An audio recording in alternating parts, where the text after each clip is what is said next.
When someone disappears, it's a tragedy. I can't even begin to imagine the grief felt by those whose loved ones vanish without a trace. It must be torture not knowing what happened to them. Yet despite the awfulness of the circumstances, we as humans are drawn to stories like these for some reason. Morbid curiosity, maybe. When the discussion of missing people comes up, my mind always goes straight to the mysterious Flannan Isles lighthouse disappearances. I'm not sure why this particular case has imprinted itself on my psyche so much. Maybe it's the setting, a lonely lighthouse on an island off the coast of Scotland. Or maybe it's got more to do with a series of bizarre clues that paint an eerie picture of isolation, fear, and paranoia. Whatever the case, this is the Flannan Isles disappearances.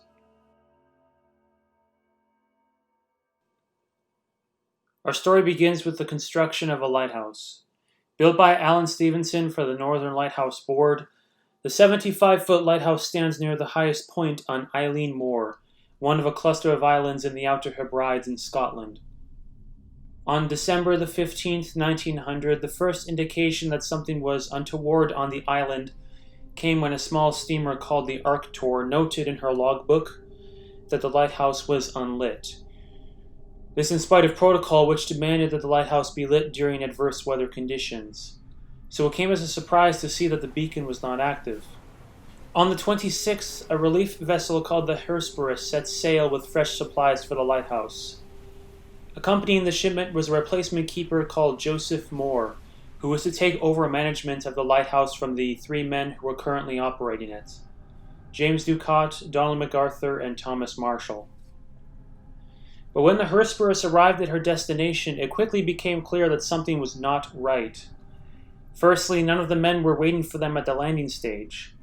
Secondly, there was no flag on the flagpole. And thirdly, some provision boxes were left on the landing stage. The Hesperus's captain, Jim Harvey, attempted to alert the keepers with the ship's whistle and a flare, but no response came, nothing but the eerie howl of the wind. Harvey decided to send Joseph Moore to the island to investigate and find out what was up. But as he climbed the steps to the landing stage, he felt an inexplicable sense of dread wash over him, though he could not explain why. He just knew somehow that something was terribly amiss. Inside the lighthouse, he found several mysterious clues. First, one of the oilskin coats was missing from the rack, implying that someone had gone outside without his coat on. Second, there were untouched plates of food on the kitchen table. Some reports claimed that the food was still warm. And one of the chairs was overturned, implying that whoever had been sitting in it got up in a hurry. And third, a clock on the wall was mysteriously stopped. Joseph returned to the Hesperus and told the captain that he found no trace of the men. The captain ordered Joseph and a couple crewmen to return to the island to search more thoroughly. Those men couldn't have just disappeared. They had to be around somewhere. But the search turned up nothing. No sign of the missing keepers anywhere on the island. Perplexed, the captain sent this telegram to the Northern Lighthouse Board, informing them of the incident. He wrote, "A dreadful accident has happened at Flannan's. The three keepers, Ducott, Marshall, and the Occasional, have disappeared from the island. On our arrival there this afternoon, no sign of life was to be seen. Fired a rocket, but as no response was made, managed to land Moore, who went up to the station but found no keepers there. The clocks were stopped and other signs indicated that the accident must have happened about a week ago. Poor fellows, they must have been blown over the cliffs or drowned trying to secure a crane or something like that." Several days later, a man named Robert Muirhead, who was superintendent with the Northern Lighthouse Board and who knew the missing keepers well, conducted his own search of the island. Still no trace of the men was found, but they did find possibly the most confusing piece of the puzzle, that being the lighthouse logbook. The first of these entries was dated December 12th and read, "Severe winds, the likes of which I have never seen before in 20 years. The problem with that is, according to all other reports, there were no storms in the area at that time. On the contrary, the weather at the time was quite pleasant. We know this for a fact because the lighthouse could be clearly seen from the nearby Isle of Lewis on the date in question. If there had indeed been a bad storm with rain and wind on the 12th, the lighthouse would have been hidden from view. It gets even weirder. Apparently, Principal Keeper James Ducat was quiet, and Donald MacArthur had been crying. What's strange about that? All three of the men were experienced mariners who'd seen their fair share of bad weather. So it doesn't make sense that they'd be so disheartened, especially MacArthur, who had a reputation on the mainland as something of a brawler. The log entry stated that the bad weather continued for a further 2 days, and apparently the men spent much of that time in prayer. Again, it's strange that the men were in such distress considering their backgrounds. This must have been one hell of a storm if it had a man like MacArthur crying in fear. Finally, the last entry in the log was brief and to the point, but no less odd. It simply read, "Storm over, sea calm, God is over all." And it was dated December 12th, 3 days before the Ark Tour noted that the lighthouse was unlit. What happened in those 3 days that led to the men's disappearances? There's no doubt that something weird went on there, considering the fact that the men were apparently crying and praying in fear because of a bad storm that didn't even happen according to all of the reports. What are we dealing with here? Possibly the most widely accepted theory to explain that was first proposed by Robert Muirhead. During this investigation, he noted that there was considerable damage to the west landing. Chunks of turf had been ripped away as high as 200 feet from the waterline. An iron railing was wrenched from its sockets, and a heavy boulder was moved. All evidence of strong winds. Taking all this into consideration, Muirhead came to the conclusion that the men must have been swept into the ocean by a large wave while trying to secure a crane.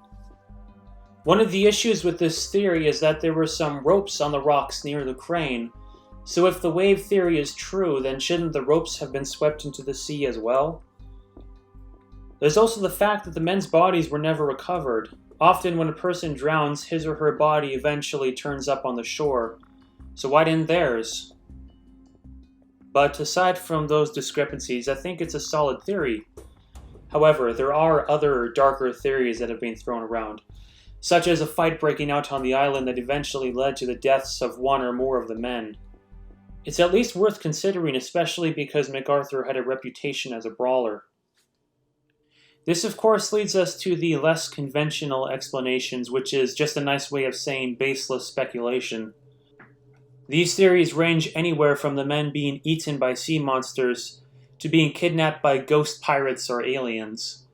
It's always the damn aliens' fault, isn't it? I swear, whenever something weird happens, aliens always take the blame. I mean, think about it for a second. You're a member of an advanced alien race that has developed space travel technology. What on earth would you possibly want with 3 scruffy lighthouse keepers?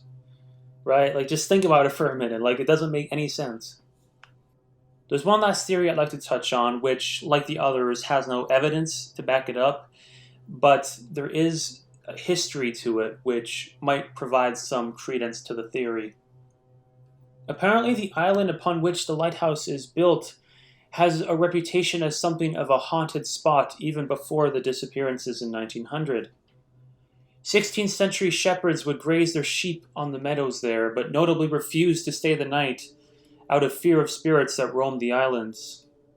And this isn't the only mention of supernatural activity happening there. Many who occupy the lighthouse in the years to come made reports of strange disembodied voices on the wind that chanted the missing men's names. Perhaps some malevolent entity has inhabited the island for centuries, and perhaps Ducat, Marshall, and MacArthur did something to incur its wrath, causing them to hole up in the lighthouse, scared and praying for rescue.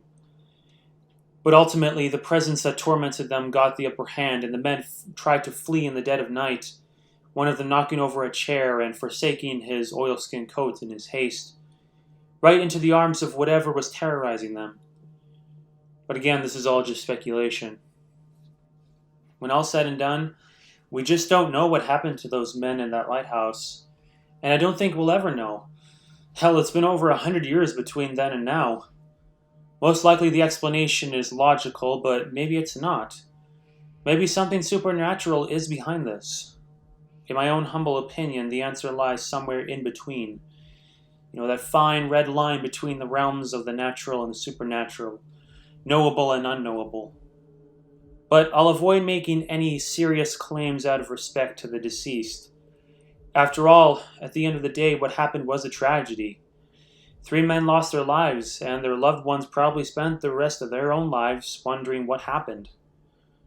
I wish them peace wherever they might now find themselves, whether it's in the arms of the Almighty or cruising around in some spaceship. I think Bob Curran said it best in his book, Mysterious Celtic Mythology and American Folklore. Quote, "For many local people, there was little doubt that they had been spirited into the other world." Whatever the case, there's no denying the impact this event has had. There's a reason it's still being talked about 120 years later, and not just on YouTube. For example, an episode of Doctor Who entitled Horror of Fang Rock takes direct inspiration from this incident.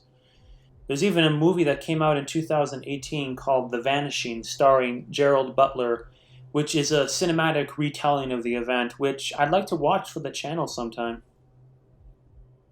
Then there's a poem written by Wilfred Wilson Gibson, a segment of which refers to the infamous overturned chair, which I shall now read to close off this video.